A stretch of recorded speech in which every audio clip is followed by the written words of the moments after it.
ನಮಸ್ತೆ ಸ್ನೇಹಿತರೆ, ಇವತ್ತಿನ ಒಂದು ತರಗತಿಗೆ ಸ್ವಾಗತನ ಬಯಸ್ತಾ ಇದ್ದೇನೆ. ಇವತ್ತಿನ ಒಂದು ತರಗತಿಯಲ್ಲಿ ಆರ್ಥಿಕ ಸಮೀಕ್ಷೆಯ 7ನೇ ಚಾಪ್ಟರ್ ಆದಂತಹ ಒಂದು ನೈಸರ್ಗಿಕ ಸಂಪನ್ಮೂಲ ನಿರ್ವಹಣೆ ಮತ್ತು ಪರಿಸರದ ಬಗ್ಗೆ ಚರ್ಚೆಯನ್ನ ಮಾಡ್ತಾ ಹೋಗೋಣ. ನಿಮ್ಗೆಲ್ಲ ಗೊತ್ತಾ ಇದೆ ನೈಸರ್ಗಿಕ ಸಂಪನ್ಮೂಲಗಳಂದ್ರೆ ಯಾವ್ದೆಲ್ಲ ಬರುತ್ತೆ ಅಂತ ಹೇಳಿ. ಸೂರ್ಯನಿಂದ ಹಿಡಿದು ನೈಸರ್ಗಿಕವಾಗಿ ಸಿಗುವಂತಹ ಒಂದು ಪ್ರಾಕೃತಿಕ ಒಂದು ವಸ್ತುಗಳನ್ನ ನಾವು ಗಾಳಿ, ಮಣ್ಣು, ನೀರು, ಕಾಡು, ಅರಣ್ಯ ಇವೆಲ್ಲ ಒಂದು ನೈಸರ್ಗಿಕ ಸಂಪನ್ಮೂಲಗಳು. ಇವುಗಳನ್ನ ಯಾವ ನಿಟ್ಟಿನಲ್ಲಿ ನಿರ್ವಹಣೆ ಮಾಡ್ಕೊಂತ ಹೋಗ್ಬೇಕು, ಪರಿಸರ ಸಂರಕ್ಷಣೆಯನ್ನ ಯಾವ ರೀತಿ ಮಾಡ್ಕೋಬೇಕು ಅನ್ನೋದ್ರ ಬಗ್ಗೆ ಈ ಆರ್ಥಿಕ ಸಮೀಕ್ಷೆಯಲ್ಲಿ ಯಾವೆಲ್ಲ ಯೋಜನೆಗಳು ಬಂದಿದೆ ಅನ್ನೋದ್ರ ಬಗ್ಗೆ ಚರ್ಚೆಯನ್ನ ಮಾಡ್ತಾ ಹೋಗೋಣ. ಮೊದಲನೇದಾಗಿ ಗಮನಿಸೋದಾದ್ರೆ ಪಶ್ಚಿಮ ಘಟ್ಟಗಳು.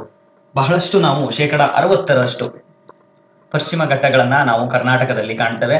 ಇಲ್ಲಿ 60% ನಾವು ಪಶ್ಚಿಮ ಘಟ್ಟಗಳ ಸಾಲನ್ನ ನಾವು ಈ ಒಂದು ಕರ್ನಾಟಕದ ಒಂದು ರಾಜ್ಯದಲ್ಲಿ ಕಾಣುವಂಥದ್ದು. ಮೊದಲನೇದಾಗಿ ಅರಣ್ಯ ಅಥವಾ ಪರಿಸರ ಎನ್ನುವಂಥದ್ದು ನಾವು ಪ್ರಾಥಮಿಕ ವಲಯದಲ್ಲಿ ಕಂಡುಬರುವಂತಹ ಒಂದು ಅಂಶ. ಜೊತೆಗೆ ಇದು ರಾಜ್ಯ ಮತ್ತು ಕೇಂದ್ರ ಇವೆರಡು ವಿಷಯಗಳನ್ನ ಒಳಗೊಂಡಂಥದ್ದು, ಎರಡಕ್ಕೂ ಕೂಡ ಒಂದು ಹಕ್ಕನ್ನ ಹೊಂದಿದಂಥದ್ದು ಪರಿಸರ ಅನ್ನುವಂಥದ್ದು ಅರಣ್ಯ ಅನ್ನುವಂಥದ್ದು ಈ ಸಮವರ್ತಿ ಪಟ್ಟಿಯಲ್ಲಿ ಬರುವಂತಹ ಒಂದು ವಿಷಯವಾಗಿದೆ. ಇಲ್ಲಿ ಭಾರತದ ಒಂದು ಅರಣ್ಯ ಸಮೀಕ್ಷೆಯ ಇತ್ತೀಚೆಗೆ ಒಂದು ವರದಿ ಪ್ರಕಾರವಾಗಿ ಕರ್ನಾಟಕದಲ್ಲಿ ದಾಖಲಾದಂತಹ ಒಂದು ಅರಣ್ಯದ ಪ್ರದೇಶವನ್ನ ನೋಡೋದಾದ್ರೆ ನಾವು 21% ಇರುವಂತದ್ದು ಅರಣ್ಯ ಪ್ರದೇಶ ಅನ್ನುವಂಥದ್ದು 21% ಇದೆ. ಅಂದ್ರೆ 40,649 ಚದರ ಕಿಲೋಮೀಟರ್ ಅನ್ನ ನಾವು ಈ ಕರ್ನಾಟಕದಲ್ಲಿ ಅರಣ್ಯ ಪ್ರದೇಶವನ್ನ ಕಾಣ್ತೇವೆ. ಅದರಲ್ಲಿ ಮೀಸಲು ಅರಣ್ಯ ಅಂದ್ರೆ ರಿಸರ್ವ್ ಫಾರೆಸ್ಟ್ ಗಳು ನಾವು 16%, ಹಾಗೆ ರಕ್ಷಿತ ಅರಣ್ಯ ಪ್ರೊಟೆಕ್ಷನ್ ಫಾರೆಸ್ಟ್ ಗಳನ್ನ ನೋಡೋದಾದ್ರೆ 1% ನೋಡ್ತೇವೆ, 1.04% ನೋಡ್ತೇವೆ. ಹಾಗೆ ರಾಜ್ಯದ ಒಂದು ಭೌಗೋಳಿಕ ಪ್ರದೇಶದಲ್ಲಿ 24% ನೆನ್ಪಿಟ್ಕೋಬೇಕಾಗತ್ತೆ ಇಂಥ ಪಾಯಿಂಟ್ಸ್ಗಳು. 24.10 ಅಷ್ಟು ಒಂದು ಅರಣ್ಯ ಪ್ರದೇಶ ಹೊಂದಿರುವಂತದ್ದು ನಮ್ಮ ಕರ್ನಾಟಕದಲ್ಲಿ 24% ಒಂದು ಅರಣ್ಯ ಪ್ರದೇಶ ಹೊಂದಿದೆ. ಬಹಳ ಇಂಪಾರ್ಟೆಂಟ್ ಆಗುತ್ತೆ ಇದು. ಬಹಳ ಕಾನ್ಸೆಪ್ಟ್ ಇರುವಂತದ್ದು, ಫ್ಯಾಕ್ಚುಯಲ್ ಪಾಯಿಂಟ್ಸ್ ಗಳನ್ನ ಇಲ್ಲಿ ಹಾಕಿರುವಂತದ್ದು ನೀವು ನೋಡ್ತಾ ಹೋಗ್ತೀರಾ. ಇನ್ನು ನಂತರದಲ್ಲಿ ಈ ಅರಣ್ಯ ಪ್ರದೇಶಗಳ ಜೊತೆಯಲ್ಲಿ ಕೆಲವೊಂದು 5 ರಾಷ್ಟ್ರೀಯ ಉದ್ಯಾನವನಗಳನ್ನ ನಾನು ಈ ಹಿಂದೆ ಕೂಡ ಒಂದು ತರಗತಿಯಲ್ಲಿ ಕರ್ನಾಟಕದ ಒಂದು ಭೂಗೋಳಶಾಸ್ತ್ರ ಮಾಡಬೇಕಾದ್ರೆ ತಿಳಿಸಿದ್ದೆ ನಿಮಗೆ. ರಾಷ್ಟ್ರೀಯ ಉದ್ಯಾನವನಗಳು ಮತ್ತು ಅಭಯಾರಣ್ಯಗಳು ಬಗ್ಗೆ ಎಲ್ಲ ತಿಳಿಸಿದೆ. ಆದ್ರೂ ಕೂಡ ಇಲ್ಲಿ ನೋಡ್ಬೇಕಾಗತ್ತೆ 5 ಒಂದು ರಾಷ್ಟ್ರೀಯ ಉದ್ಯಾನವನಗಳನ್ನ ನಾವು ಕರ್ನಾಟಕದಲ್ಲಿ ಕಾಣ್ತಾ ಹೋಗ್ತೇವೆ. ಯಾವ್ಯಾವು? ಮೊದಲನೇದಾಗಿ ಬಂಡೀಪುರ ರಾಷ್ಟ್ರೀಯ ಉದ್ಯಾನವನ ಒಂದು ಚಾಮರಾಜನಗರ ಒಂದು ಡಿಸ್ಟಿಕ್ ನಲ್ಲಿ ಇದೆ. ಬನ್ನೇರುಘಟ್ಟ ರಾಷ್ಟ್ರೀಯ ಉದ್ಯಾನವನ ಅನ್ನುವಂಥದ್ದು ಬೆಂಗಳೂರಿನಲ್ಲಿ ಇರುವಂತದ್ದು. ನಾಗರಹೊಳೆ ಅಥವಾ ರಾಜೀವ್ ಗಾಂಧಿ ಉದ್ಯಾನವನ ಅನ್ನುವಂಥದ್ದು ಕೊಡಗು ಡಿಸ್ಟಿಕ್ ನಲ್ಲಿ ಕಂಡು ಬರುವಂತದ್ದು. ಇನ್ನು ಕುದುರೆಮುಖ ರಾಷ್ಟ್ರೀಯ ಉದ್ಯಾನವನ ಚಿಕ್ಕಮಗಳೂರು. ಅಂಶಿ ರಾಷ್ಟ್ರೀಯ ಉದ್ಯಾನವನ ಉತ್ತರ ಕನ್ನಡ ಡಿಸ್ಟಿಕ್ ನಲ್ಲಿ ಬರುವಂತದ್ದು. 5 ನಮ್ಮ ಕರ್ನಾಟಕದಲ್ಲಿ 5 ರಾಷ್ಟ್ರೀಯ ಉದ್ಯಾನವನಗಳನ್ನ ಗಮನಿಸುವಂತದ್ದು. ಈ ಹಿಂದೆ ಒಂದು ಎಕ್ಸಾಮ್ ನಲ್ಲೂ ಕೂಡ ಈ ಒಂದು ಕ್ವಶನ್ ಆಗಿರುವಂತದ್ದು. ಇನ್ನು ನಂತರದಲ್ಲಿ 4 ರಾಮ್ಸರ್ ತಾಣಗಳನ್ನ ನಾವು ಗಮನಿಸ್ತೇವೆ ಸ್ನೇಹಿತರೆ. ಒಂದು ರಂಗನತಿಟ್ಟು ಮಂಡ್ಯ ಡಿಸ್ಟಿಕ್ ನಲ್ಲಿ ಬರುವಂತದ್ದು. ಮೊದಲ ತಾಣವಾಗಿ 2022ರಲ್ಲಿ ಜಾಯ್ನ್ ಆಗಿರುವಂತದ್ದು ಮೊದಲದ್ದು. ಇನ್ನೊಂದು ಮಾಗಡಿ ಕೆರೆ ಗದಗ ಡಿಸ್ಟಿಕ್ ನಲ್ಲಿ ಕಂಡು ಬರುವಂತದ್ದು. ಹಾಗೆ ಅಂಕ ಸಮುದ್ರ ಇದು ರೀಸೆಂಟ್ ಆಗಿ ಅಪ್ಡೇಟ್ ಆಗಿರೋದು ಸ್ನೇಹಿತರೆ ಇದು, ಹಾಗಾಗಿ ಬಹಳ ಇಂಪಾರ್ಟೆಂಟ್ ಆಗುತ್ತೆ. ಅಂಕ ಸಮುದ್ರ ವಿಜಯನಗರ ಡಿಸ್ಟಿಕ್ ನಲ್ಲಿ ಕಂಡು ಬರುತ್ತೆ. ಅಘನಾಶಿನಿ ನದಿ ಮುಖಜ ಭೂಮಿ ಉತ್ತರ ಕನ್ನಡ ಡಿಸ್ಟಿಕ್ ನಲ್ಲಿ ಕಂಡು ಬರುವಂತದ್ದು. ನೋಡಿ 5 ರಾಷ್ಟ್ರೀಯ ಉದ್ಯಾನವನಗಳನ್ನ ನೋಡ್ತೀವಿ, ಜೊತೆಗೆ 4 ರಾಮ್ಸರ್ ತಾಣಗಳನ್ನ ನೋಡ್ತೇವೆ, ಜೊತೆಗೆ 36 ಅಭಯಾರಣ್ಯಗಳನ್ನ ನೋಡ್ತೇವೆ ನಮ್ಮ ಕರ್ನಾಟಕದಲ್ಲಿ. ಹಾಗೆಯೇ 17 ಸಂರಕ್ಷಿತ ಮೀಸಲು ಪ್ರದೇಶಗಳನ್ನ ನೋಡ್ತೇವೆ. ಹಾಗೆಯೇ 1 ನಾವು ಸಮುದಾಯ ಮೀಸಲು ಪ್ರದೇಶ. ಒಟ್ಟು ಈ ರೀತಿಯಾದಂತಹ ಹಂತಗಳನ್ನ ಇದೊಂದು ಪಾಯಿಂಟ್ ಅನ್ನ ನೀವು ಯಾವ್ದಾದ್ರು ಒಂದು ಬುಕ್ ನಲ್ಲಿ ಬರೆದಿಟ್ಕೊಳ್ಳಿ. ಅಪ್ಡೇಟ್ ಆಗ್ತಾ ಇರುತ್ತೆ, ಆದ್ರೂ ಕೂಡ ಒಂದು ಬರೆದಿಟ್ಕೊಳ್ಬೇಕಾದಂತಹ ಒಂದು ಪ್ರಯತ್ನ ನೀವು ಮಾಡ್ಬೇಕು ಸ್ನೇಹಿತರೆ. ಇನ್ನು ನಂತರದಲ್ಲಿ ಈ ವನ್ಯ ಜೀವಿಗಳನ್ನ ಸಂರಕ್ಷಣೆ ಮಾಡೋಕ್ಕೋಸ್ಕರವಾಗಿ ಮತ್ತು ಒಂದು ನೈಸರ್ಗಿಕ ಸಂಪನ್ಮೂಲಗಳನ್ನ ಒಂದು ಉಪಯುಕ್ತ ರೀತಿಯಲ್ಲಿ ಬಳಸುವಂತದ್ದು, ಜೊತೆಗೆ ಸಂರಕ್ಷಣೆ ಮಾಡುವಂತ ನಿಟ್ಟಿನಿಂದ ಸರ್ಕಾರ ಕೆಲವೊಂದು ಕಾರ್ಯಕ್ರಮಗಳನ್ನ ತೆಗೆದುಕೊಂಡು ಬಂದಿರುವಂತದ್ದು. ಮೊದಲನೇದಾಗಿ ನೋಡ್ತಾ ಹೋಗೋಣ. ಇಲ್ಲಿ ವನ್ಯಜೀವಿ ಧಾಮಗಳ ಘೋಷಣೆಗೆ ಒಂದು ನಿರ್ಧಾರವನ್ನ ಮಾಡಿರುವಂತದ್ದು ನಾವು ಗಮನಿಸ್ತೇವೆ. 2021 ಜನವರಿ 19ರಂದು 12ನೇ ರಾಜ್ಯ ವನ್ಯಜೀವಿ ಮಂಡಳಿ ಸಭೆಯಲ್ಲಿ ಒಂದು ನಿರ್ಧಾರ ಮಾಡಿದ್ದಾರೆ. ಅದು ಯಾವುದು ಅಂದ್ರೆ ಮಂಗಳೂರು ಜಿಲ್ಲೆಯ ನೇತ್ರಾವತಿಯ ನಡುಗಡ್ಡೆ ಪ್ರದೇಶವನ್ನ ಒಂದು ಸಂರಕ್ಷಣಾ ಮೀಸಲು ಪ್ರದೇಶವಾಗಿ ಘೋಷಣೆ ಮಾಡೋಕೆ ಒಂದು ತೀರ್ಮಾನವನ್ನ ಕೈಗೊಂಡಿರುವಂತದ್ದು ನೋಡ್ತೇವೆ. ಇನ್ನು ನಂತರದಲ್ಲಿ ಅದೇ ರೀತಿಯಾಗಿ ಹಿರೇಸುಲಕೇರಿ ಕರಡಿ ಸಂರಕ್ಷಣಾ ಮೀಸಲು ಪ್ರದೇಶ ಅನ್ನುವಂಥದ್ದು. ಇದು ಮೇ ಬಿ ಕೊಪ್ಪಳ ಅಥವಾ ಬಳ್ಳಾರಿ ಡಿಸ್ಟ್ರಿಕ್ಟ್ ನಲ್ಲಿ ಬರುತ್ತೆ, ಎಕ್ಸಾಕ್ಟ್ ನಮ್ಗೆ ಗೊತ್ತಿಲ್ಲ. ಈ ಡಿಸ್ಟ್ರಿಕ್ಟ್ ನಲ್ಲಿ ಬರೋದು, ಯಾಕೆಂದ್ರೆ ಕರಡಿ ಸಂರಕ್ಷಣಾ ಧಾಮಗಳನ್ನೆಲ್ಲ ಕಾಣುವಂಥದ್ದು ನಾವು ಬಳ್ಳಾರಿ ಕೊಪ್ಪಳ ಅಂತಹ ಭಾಗದಲ್ಲೇ ಕರಡಿಗಳನ್ನು ಕಾಣ್ತಾ ಬರ್ತವೆ. ಹಾಗಾಗಿ ಇನ್ನು ಗಿರಿಜನ ಉಪಯೋಜನೆ ಅಂದ್ರೆ ಪರಿಶಿಷ್ಟ ಜಾತಿ ಪಂಗಡದವರಿಗೆ ಅವರ ಒಂದು ಜೀವನ ಮಟ್ಟವನ್ನ ಒಂದು ಸುಧಾರಣೆ ಒಂದು ಅಭಿವೃದ್ಧಿಯನ್ನ ಮಾಡೋಕ್ಕೋಸ್ಕರವಾಗಿ ಒಂದು ಕಾಲೋನಿಗಳನ್ನ ಸಂಪರ್ಕ ಮಾಡುವಂತಹ ಒಂದು ಪ್ರದೇಶವನ್ನ ಮಾಡಿರುವಂತದ್ದು ಗಿರಿಜನ ಉಪಯೋಜನೆ ಅನ್ನುವಂಥದ್ದು. ಇನ್ನು ನಂತರ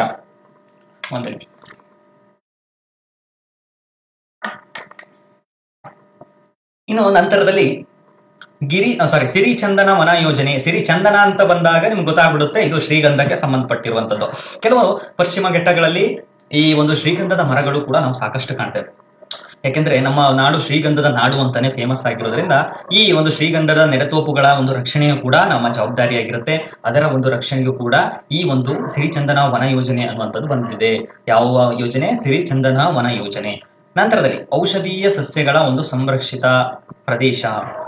ಈ ಒಂದು ಪಶ್ಚಿಮ ಘಟ್ಟಗಳ ಸಾಲಿನಲ್ಲಿ ನಾವು ಔಷಧಿ ಗುಣಗಳನ್ನ, ಹಲವು ಜಾತಿಯ ವಿಶೇಷ ಮರಗಳನ್ನ, ಗಿಡಮೂಲಿಕೆಗಳನ್ನ, ಈ ಶ್ರೀಗಂಧದ ಮರಗಳನ್ನ, ಸಾಲು ಅನೇಕ ಬಗೆಯ ಗಿಡಮೂಲಿಕೆಗಳು, ಔಷಧೀಯ ಗುಣಗಳು ಹೊಂದಿರುವಂತಹ ಒಂದು ಬಳ್ಳಿಗಳು, ಸಸ್ಯಗಳನ್ನೆಲ್ಲ ಗಮನಿಸ್ತೇವೆ. ಹಾಗಾಗಿ ಅದಕ್ಕೂ ಕೂಡ ಒಂದು ಸಂರಕ್ಷಣೆಯನ್ನ ಮಾಡೋಕ್ಕೋಸ್ಕರವಾಗಿ ಔಷಧೀಯ ಸಸ್ಯಗಳ ಸಂರಕ್ಷಿತ ಪ್ರದೇಶ ಅಂತಾನು ನಾವು ಕರ್ಕೊಂಡಿದೀವಿ. 2023-24ರಲ್ಲಿ ಅಭಿವೃದ್ಧಿ, ಅದರ ಒಂದು ನಿರ್ವಹಣೆ ಮತ್ತು ಅಭಿವೃದ್ಧಿ ಹಾಗೂ ಆವಾಸ ಸ್ಥಾನದ ಅಂಚಿನಲ್ಲಿರುವಂತಹ ಕೆಲವೊಂದು ಜಾತಿ, ಅದರಲ್ಲಿ ಮಿರಿಸ್ಟಿಕಾ ಮತ್ತು ಸ್ವಾಂಪ್ ಸೊಸೆ ಅನ್ನುವಂತಹ ಒಂದು ಪ್ರಭೇದಗಳ ಒಂದು ರಕ್ಷಣೆಯನ್ನ ಮಾಡುವಂತಹ ಒಂದು ಕಾರ್ಯಕ್ರಮ ಕೂಡ ಮಾಡಿರುವಂತದ್ದು ನಾವು ನೋಡ್ತೇವೆ. ಇನ್ನು ನಂತರದಲ್ಲಿ ಹಸಿರು ಕರ್ನಾಟಕ ಕಾರ್ಯಕ್ರಮ ಅನ್ನುವಂಥದ್ದು ಸಾಮಾಜಿಕ ಒಂದು ಅರಣ್ಯ ಬೆಳವಣಿಗೆಗೆ ಆದ್ಯತೆಯನ್ನ ಕೊಡೋಕ್ಕೋಸ್ಕರವಾಗಿ ಮನೆಗೊಂದು ಮರ, ಊರಿಗೊಂದು ತೋಪು, ತಾಲೂಕಿಗೊಂದು ಕಿರು ಅರಣ್ಯ, ಜಿಲ್ಲೆಗೊಂದು ಕಾಡು ಎಂಬ ಘೋಷಣೆಯಡಿಯಲ್ಲಿ 2018-19 ಒಂದು ಸಾಲಿನಲ್ಲಿ ಬಜೆಟ್ ನಲ್ಲಿ ಬಂದಂತಹ ಯೋಜನೆ ಹಸಿರು ಕರ್ನಾಟಕ ಕಾರ್ಯಕ್ರಮ. ನೋಡಿ, ಇಂತಹ ಸ್ಲೋಗನ್ ಗಳನ್ನ ಕೊಟ್ಟು ಕ್ವಶನ್ ಗಳು ಕೇಳುವಂತಹ ಚಾನ್ಸಸ್ ಬಹಳಷ್ಟಿದೆ. ನೋಡಿ ಏನ್ ಹೇಳಿದರೆ ಇಲ್ಲಿ, ಮನೆಗೊಂದು ಮರ, ಊರಿಗೊಂದು ತೋಪು, ತಾಲೂಕಿಗೊಂದು ಕಿರು ಅರಣ್ಯ, ಜಿಲ್ಲೆಗೊಂದು ಕಾಡು, ಈ ಎಂಬ ಘೋಷಣೆ ಯಾವ ಒಂದು ಕಾರ್ಯಕ್ರಮದ ಅಡಿಯಲ್ಲಿ ಬಂತು ಅನ್ನುವಂಥದ್ದು ಕೇಳ್ತಾರೆ. ಹಸಿರು ಕರ್ನಾಟಕ ಕಾರ್ಯಕ್ರಮ 2018-19ರಲ್ಲಿ ಬಜೆಟ್ ನಲ್ಲಿ ಬಂದಂತಹ ಒಂದು ಕಾರ್ಯಕ್ರಮದ ಅಡಿಯಲ್ಲಿ ಈ ಒಂದು ಕಾರ್ಯಕ್ರಮವನ್ನ ಅನುಷ್ಠಾನಗೊಳಿಸಿರುವಂಥದ್ದು. ಇನ್ನು ನಂತರದಲ್ಲಿ ಟ್ರೀ ಪಾರ್ಕ್ ಯೋಜನೆ ಮತ್ತು ಸ್ಮೃತಿ ವನ ನಿರ್ಮಾಣ ಅನ್ನುವಂಥದ್ದು ನಗರ ಪ್ರದೇಶದಲ್ಲಿ ಅಂದ್ರೆ ಜಿಲ್ಲೆ, ತಾಲೂಕು, ಕೇಂದ್ರ ಸ್ಥಾನಗಳಲ್ಲಿ ಉತ್ತಮವನ್ನ ಪರಿಸರವನ್ನ ಒದಗಿಸಲು ಈ ಯೋಜನೆಯನ್ನ ತರಲಾಯಿತು.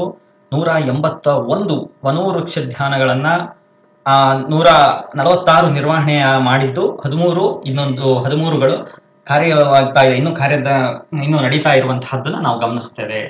ಇನ್ನು ದೇವಿ ವನ ಯೋಜನೆ ಅಥವಾ ದೇವರ ಕಾಡು ಯೋಜನೆ.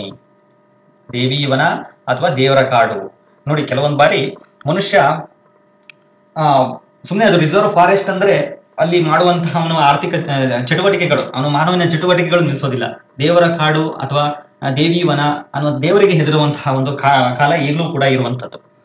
ಹಾಗಾಗಿ ದೇವರ ಕಾಡು, ದೇವರ ಯೋಜನೆಯ ಅಡಿಯಲ್ಲಿ ಅಮೂಲ್ಯವಾದಂತಹ ಒಂದು ಧಾರ್ಮಿಕ ಮತ್ತು ಪರಿಸರದ ವ್ಯವಸ್ಥೆಯನ್ನ ಪವಿತ್ರ ತೋಪುಗಳಾಗಿ ರಕ್ಷಣೆ ಮಾಡುವಂತಹ ಒಂದು ಯೋಜನೆ. ನೋಡಿ, ದೇವರ ಹೆಸರನ್ನ ಇಟ್ಟಾಗ ಅಲ್ಲಿ ಮರ ಕಡಿಯುವಂಥದ್ದು ಅಥವಾ ಬೇಟೆ ಆಡುವಂಥದ್ದು, ವನ್ಯಜೀವಿಗಳನ್ನ ಕೊಲ್ಲುವಂತಹ ಕೆಲಸಗಳೆಲ್ಲ ಕಡಿಮೆ ಆಗ್ತಾ ಬರುತ್ತೆ. ಅದಕ್ಕೂ ಕೂಡ ಸರ್ಕಾರ ಈ ಯೋಜನೆಯನ್ನ ದೇವರ ಕಾಡು ಅಥವಾ ದೇವಿ ವನ ಅನ್ನುವಂತಹ ಒಂದು ಅರಣ್ಯಕ್ಕೆ ಒಂದು ನಾಮಕರಣವನ್ನ ಮಾಡಿ ಇಂತಹ ಯೋಜನೆಯನ್ನ ತೆಗೆದುಕೊಂಡು ಬಂದಿರುವಂಥದ್ದು. ಇನ್ನು ನಂತರದಲ್ಲಿ ಬಿದಿರು ಮಿಷನ್. ಬಿದಿರು ನಾವು ಏನ್ ಹೇಳ್ತೀವಿ, ಗ್ರೀನ್ ಗೋಲ್ಡ್ ಕ್ರಾಂತಿ ಅಂತಾನೂ ಕರಿತೇವೆ ನಾವು ಇದನ್ನ. ಗ್ರೀನ್ ಗೋಲ್ಡ್ ಕ್ರಾಂತಿ, ನೋಡಿ, ಹಸಿರು ಚಿನ್ನ ಅಂತಾನೂ ನಾವು ಇದನ್ನ ಕರೆಯುವಂಥದ್ದು. ಕೇಂದ್ರ ಕೃಷಿ ಮತ್ತು ಸಹಕಾರಿ ಸಚಿವಾಲಯ 2018-19ರಿಂದ 60%, 10% ಅನುಪಾತದಲ್ಲಿ, ಅಂದ್ರೆ 60% ಕೇಂದ್ರ, 40% ರಾಜ್ಯ ಒಂದು ಅನುಪಾತದಲ್ಲಿ ಈ ಯೋಜನೆಯನ್ನ ತೆಗೆದುಕೊಂಡು ಬಂದಿರುವಂತದ್ದು ಗ್ರೀನ್ ಗೋಲ್ಡ್ ಕ್ರಾಂತಿ ಅನ್ನುವಂಥದ್ದು. ಯಾವುದಕ್ಕೆ ಸಂಬಂಧಪಟ್ಟಿದೆ? ಗ್ರೀನ್ ಗೋಲ್ಡ್ ಕ್ರಾಂತಿ ಅನ್ನುವಂಥದ್ದು ಬಿದಿರಿಗೆ ಸಂಬಂಧಪಟ್ಟಂತದ್ದು, ಹಸಿರು ಚಿನ್ನ ಅಂತ ಕರೀತೇವೆ ನಾವು ಅದನ್ನ. ಉತ್ಪಾದನೆ ಮತ್ತು ಅಭಿವೃದ್ಧಿಯ ನಿರ್ವಹಣೆಗೆ ಸಂಬಂಧಿಸಿದಂತಹ ಒಂದು ಮಿಷನ್ ಆಗಿರುವಂತದ್ದು ಬಿದಿರು, ರಾಷ್ಟ್ರೀಯ ಬಿದಿರು ಮಿಷನ್. ಈಗಲೂ ಕೂಡ ನಾವು ಇತ್ತೀಚೆಗೆ ಯಾವುದೋ ದೇಶದಲ್ಲಿ, ನನಗದು ಸರಿಯಾಗಿ ನೆನಪಿಲ್ಲ, ಈ ಬ್ಯಾರಿಕೇಡ್ಗಳನ್ನ, ರಸ್ತೆಯ ಸೈಡ್ಗಿರುವಂತಹ ಬ್ಯಾರಿಕೇಡ್ಗಳಲ್ಲಿ ಈ ಬಿದಿರುಗಳನ್ನ ಹಾಕಿಸುವಂತಹ ಕೆಲಸ ಕೂಡ ಆಗ್ತಾ ಇದೆ. ಕಾರಣ ಇಷ್ಟೇ, ಜೊತೆಗೆ ರಸ್ತೆಗೆ ಒಂದು ಬ್ಯಾರಿಕೇಡ್ ವ್ಯವಸ್ಥೆಯೂ ಆಗುತ್ತೆ, ಜೊತೆಗೆ ಒಂದು ಪರಿಸರದ ಅಭಿವೃದ್ಧಿ ಕೂಡ ಆಗುತ್ತೆ. ಪರಿಸರವನ್ನ ಸಮತೋಲನ ಇಡುವುದಕ್ಕೋಸ್ಕರವಾಗಿ ಇಂತಹ ಒಂದು ಯೋಜನೆಗಳನ್ನ ತೆಗೆದುಕೊಂಡು ಬರಬೇಕು ಅನ್ನುವಂಥದ್ದು ಒಂದು ಭಾರತ ಸರ್ಕಾರ ನಿರ್ಧಾರ ಮಾಡಿರುವಂತದ್ದು ನಾವು ನೋಡ್ತಾ ಬರ್ತೀವಿ. ಜೊತೆಗೆ ನೋಡಿ, ಕಾಂಡ್ಲಾ ಒಂದು ಸಂರಕ್ಷಣೆ ಮತ್ತು ನಿರ್ವಹಣೆ ಯೋಜನೆ. ಈ ಸಮುದ್ರ ತೀರಗಳಲ್ಲಿ ಮಣ್ಣಿನ ಸವೆತ ಜಾಸ್ತಿ ಆಗುತ್ತೆ. ಯಾಕೆಂದ್ರೆ ಅಲೆಗಳ ಒಂದು ಒತ್ತಡದಿಂದ, ಕೊರೆತದಿಂದ ಅಲ್ಲಿರುವಂತಹ ಭೂ ಪ್ರದೇಶಗಳು ಕೊರೆಯೋಕೆ ಸ್ಟಾರ್ಟ್ ಆಗುತ್ತೆ.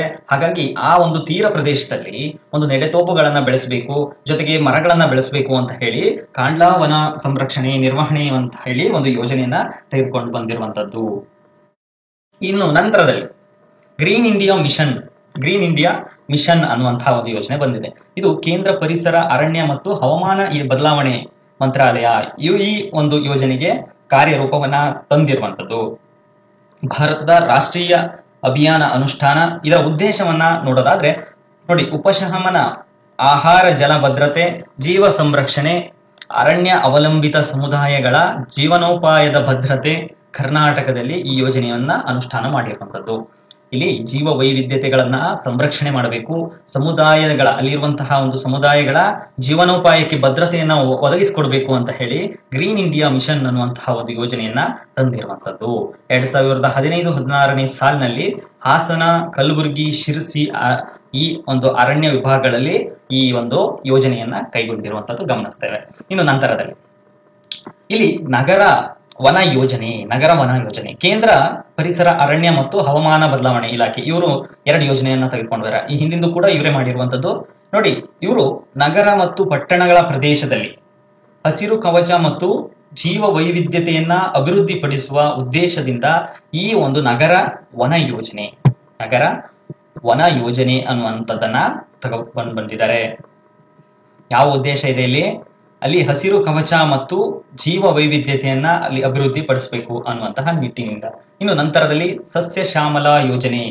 ಇಲ್ಲಿ ಶಿಕ್ಷಣ ಇಲಾಖೆ ಬರುತ್ತೆ ಮತ್ತು ಅರಣ್ಯ ಇಲಾಖೆ, ಇವೆರಡು ಇಲಾಖೆಗಳು ಜಂಟಿ ಒಂದು ಯೋಜನೆಯನ್ನ ತೆಗೆದುಕೊಂಡು ಬಂದಿರುವಂತದ್ದು. ಇಲ್ಲಿ ಶಾಲೆಯಲ್ಲಿ ಸುತ್ತಲೂ ಅಥವಾ ಶಾಲೆಯ ಒಂದು ಆವರಣದಲ್ಲಿ ಒಂದು ಸಸ್ಯಗಳನ್ನ ನಡುವಂತಹ ಒಂದು ಕೆಲಸ ಅಥವಾ ಒಂದು ಮರಗಳನ್ನ, ನೆಡತೋಪುಗಳನ್ನ ಒಂದು ನಿರ್ಮಿಸುವಂತಹ ಕೆಲಸವನ್ನ ಮಾಡ್ತಾ ಇರೋದು. ಯಾಕೆಂದ್ರೆ ಪ್ರಾರಂಭಿಕ ಹಂತದಲ್ಲಿಯೇ ಕೂಡ ಮಕ್ಕಳಿಗೆ ಇದರ ಬಗ್ಗೆ ಅರಿವು ಮೂಡ್ಲಿ ಅನ್ನುವಂತಹ ಯೋಜನೆಯಿಂದ ಶಾಲೆಗಳಲ್ಲಿ ಹೆಚ್ಚಿನದಾಗಿ ಈ ಸಸಿಗಳನ್ನ ನಡೆಸುವಂತಹ ಒಂದು ಕೆಲಸ ಕೈಗೊಳ್ಳಲಾಗುತ್ತೆ. ಸಸ್ಯ ಶ್ಯಾಮಲಾ ಯೋಜನೆ ಶಿಕ್ಷಣ ಇಲಾಖೆ ಮತ್ತು ಅರಣ್ಯ ಇಲಾಖೆಯ ಜಂಟಿ ಒಂದು ಯೋಜನೆ ಅನ್ನುವಂಥದ್ದು. ಇನ್ನು ನೋಡಿ, ಇದಿಷ್ಟು ಅರಣ್ಯಕ್ಕೆ ಸಂಬಂಧಪಟ್ಟದಾದ್ರೆ ಇನ್ನು ಜಲಕ್ಕೆ ಸಂಬಂಧಪಟ್ಟಂತ ನೀರು ಕೂಡ ಒಂದು ನೈಸರ್ಗಿಕ ಸಂಪನ್ಮೂಲ ಸ್ನೇಹಿತರೆ. ಹಾಗಾಗಿ ಜಲ ಸಂಪನ್ಮೂಲ ಇಲಾಖೆಯ ನೀರಾವರಿ ಯೋಜನೆಗಳನ್ನ ಅನುಷ್ಠಾನಕ್ಕಾಗಿ ಕೆಲವೊಂದು ನಿಗಮಗಳನ್ನ ಸ್ಥಾಪನೆ ಮಾಡ್ತಾರೆ. 1956ರ ಕಂಪನಿ ಕಾಯ್ದೆ ಪ್ರಕಾರ ಸರ್ಕಾರವು ಬಾಹ್ಯ ಮೂಲಗಳಿಂದ ಹಣವನ್ನ ಎರವಲು ಪಡೆಯಲು ಅನುಕೂಲವಾಗುವಂತೆ ಸಂಪನ್ಮೂಲ ಇಲಾಖೆಯ ನೀರಾವರಿ ಯೋಜನೆಗಳ ತ್ವರಿತ ಅನುಷ್ಠಾನಕ್ಕಾಗಿ ಒಂದು 4 ನಿಗಮಗಳನ್ನ ಸ್ಥಾಪನೆ ಮಾಡಿದೆ. ಯಾವ್ಯಾವು ನಿಗಮಗಳು ನೋಡೋದಾದ್ರೆ ಕೃಷ್ಣ ಭಾಗ್ಯ ಜಲ ನಿಗಮ ನಿಯಮಿತ ಅನ್ನುವಂಥದ್ದು. ಕೃಷ್ಣ ಭಾಗ್ಯ ಜಲ ನಿಗಮ್ ಲಿಮಿಟೆಡ್ ಅಂತ ಕರೀತೇವೆ. 1996 ಆಗಸ್ಟ್ 19ರಂದು ಈ ಒಂದು ಕೃಷ್ಣಾ ಮೇಲ್ದಂಡೆ ಯೋಜನೆಯಲ್ಲಿ ಅನುಷ್ಠಾನ ಮಾಡಿರುವಂತದ್ದು ಗಮನಿಸ್ತೇವೆ. ಇನ್ನು ನಂತರದಲ್ಲಿ ಕರ್ನಾಟಕ ನೀರಾವರಿ ನಿಗಮ ನಿಯಮಿತ ಅನ್ನುವಂಥದ್ದು 1998 ನವೆಂಬರ್ 26ರಲ್ಲಿ ನೋಡ್ತೇವೆ. ಇದು ಕೃಷ್ಣಾ ಮೇಲ್ದಂಡೆಯ ಹೊರತುಪಡಿಸಿದಂತಹ ಯೋಜನೆಗಳಲ್ಲಿ ಅನುಷ್ಠಾನದ ಜವಾಬ್ದಾರಿಯನ್ನ ಮಾಡಿರುವಂತದ್ದು. ಇದು ತುಂಗಾ ಮೇಲ್ದಂಡೆ ಯೋಜನೆಗೆ ಸಂಬಂಧಪಟ್ಟಿರುವಂತದ್ದು. ಇನ್ನು ನಂತರದಲ್ಲಿ ಕಾವೇರಿ ನೀರಾವರಿ ಒಂದು ನಿಗಮ ನಿಯಮಿತ ಅನ್ನುವಂಥದ್ದು 2003 ಜೂನ್ 3ರಂದು ಸ್ಥಾಪನೆ ಆಗಿರುವಂತದ್ದು ನೋಡ್ತೇವೆ. ಕರ್ನಾಟಕದ ಒಂದು ಕಾವೇರಿ ಜಲಾನಯನದಲ್ಲಿ ಸ್ಥಾಪನೆಯಾಗಿರುವಂತಹ ಒಂದು ನಿಗಮ. ಇನ್ನು ನಂತರ ವಿಶ್ವೇಶ್ವರಯ್ಯ ಜಲ ನಿಗಮ ನಿಯಮಿತ ಅನ್ನುವಂಥದ್ದು 2016 ಆಗಸ್ಟ್ 20ರಂದು ನಾವು ಇದನ್ನ ನೋಡ್ತಾ ಬರುವಂಥದ್ದು. ಇದೆಲ್ಲ ಒಂದು ನಿಗಮಗಳು ಒಂದು ನೀರಿನಗೆ ಸಂಬಂಧಪಟ್ಟಂತಹ ಯೋಜನೆಗಳನ್ನ ಒಂದು ಜವಾಬ್ದಾರಿಯನ್ನು ಹೊತ್ತಂತಹ ಒಂದು ನಿಗಮಗಳು. ಇನ್ನು ನಂತರದಲ್ಲಿ PMKSY ಪ್ರಧಾನಮಂತ್ರಿ ಕೃಷಿ ಸಿಂಚಾಯಿ ಯೋಜನಾ ಅನ್ನುವಂತಹ ಯೋಜನೆ ಅಡಿಯಲ್ಲಿ ವರ್ಧಿತಾದಂತಹ ಒಂದು ನೀರಾವರಿ ಪ್ರಯೋಜನಗಳನ್ನ ತೆಗೆದುಕೊಳ್ಬೇಕು ಅಂತ ಹೇಳಿ ಕೆಲವೊಂದು ಯೋಜನೆಗಳನ್ನ ತಂದಿದ್ದಾರೆ. ಈ ಕರ್ನಾಟಕದ ಯೋಜನೆಗಳಲ್ಲಿ 5 ಯೋಜನೆಗಳನ್ನ ಆಯ್ಕೆ ಮಾಡಿಕೊಂಡಿರುವಂತದ್ದು. ಒಂದು ತುಂಗಾ ಮೇಲ್ದಂಡೆ ಯೋಜನೆ, ಶ್ರೀ ರಾಮೇಶ್ವರ ಏತ ನೀರಾವರಿ ಯೋಜನೆ, ಭೀಮ ಏತ ನೀರಾವರಿ ಯೋಜನೆ, ಕಾರಂಜ ಯೋಜನೆ, ನಾರಾಯಣಪುರ ಎಡದಂಡೆ ಯೋಜನೆ. ಇವು 5 ನಮ್ಮ ಕರ್ನಾಟಕದಿಂದ ಆಯ್ಕೆಗೊಂಡಂತಹ ಒಂದು ಯೋಜನೆಗಳು. ಇನ್ನು ನಂತರದಲ್ಲಿ ಅಟಲ್ ಭೂಜಲ ಯೋಜನೆ ಅನ್ನುವಂಥದ್ದು ಬಹಳ ಇಂಪಾರ್ಟೆಂಟ್ ಆಗುತ್ತೆ. ಅಟಲ್ ಭೂಜಲ ಯೋಜನೆ ಭಾರತ ಸರ್ಕಾರ ಮತ್ತು ವಿಶ್ವ ಬ್ಯಾಂಕ್ ಜಂಟಿಯಾಗಿ 2020-21ರಿಂದ 2024-2025 ಅವಧಿಯಲ್ಲಿ ಸಮುದಾಯದ ಸಹಭಾಗಿತ್ವದ ಸುಸ್ಥಿರ ಅಂತರ್ಜಲ ನಿರ್ವಹಣೆಗಾಗಿ ರೂಪಿತವಾದಂತಹ ಒಂದು ಯೋಜನೆ ಅಟಲ್ ಭೂಜಲ ಯೋಜನೆ ಅನ್ನುವಂಥದ್ದು. ಕರ್ನಾಟಕದಲ್ಲಿ 14 ಜಿಲ್ಲೆಗಳು, 41 ತಾಲೂಕುಗಳು, 1199 ಗ್ರಾಮ ಪಂಚಾಯಿತಿಗಳಲ್ಲಿ ಈ ಅಟಲ್ ಭೂಜಲ್ ಯೋಜನೆ ಅನ್ನುವಂಥದ್ದು ಜಾರಿಗೊಂಡಿರುವಂಥದ್ದು. ಅಂತರ್ಜಲವನ್ನ ಅಭಿವೃದ್ಧಿಪಡಿಸಲು ಹಲವಾರು ಕಾರ್ಯಕ್ರಮಗಳು ಈ ಒಂದು ಯೋಜನೆಯಲ್ಲಿ ನಾವು ನೋಡ್ತಾ ಬರ್ತೇವೆ. ಇನ್ನು ಪಶ್ಚಿಮ ವಾಹಿನಿ ಯೋಜನೆ ಬಹಳ ಮುಖ್ಯವಾಗುತ್ತೆ. ಪಶ್ಚಿಮ ವಾಹಿನಿ ಯೋಜನೆ ಕರಾವಳಿ ಜಿಲ್ಲೆಗಳು ಹೆಚ್ಚಿನದಾಗಿ ಬರ್ತವೆ. 3 ಜಿಲ್ಲೆಗಳು ಬರುತ್ತೆ. ಆ ಜಿಲ್ಲೆಗಳಲ್ಲಿ ಪಶ್ಚಿಮಾಭಿಮುಖವಾಗಿ ಹರಿಯುವಂತಹ ನದಿಗಳನ್ನ ಸಂರಕ್ಷಿಸುವಂತಹ ಮತ್ತು ಆ ನೀರನ್ನು ಸಂಗ್ರಹಿಸಿ ಯೋಜನೆಗಳಿಗೆ ಬಳಕೆ ಮಾಡುವಂತಹ ಒಂದು ಯೋಜನೆ ಪಶ್ಚಿಮ ವಾಹಿನಿ ಯೋಜನೆ ಆಗಿರುತ್ತೆ.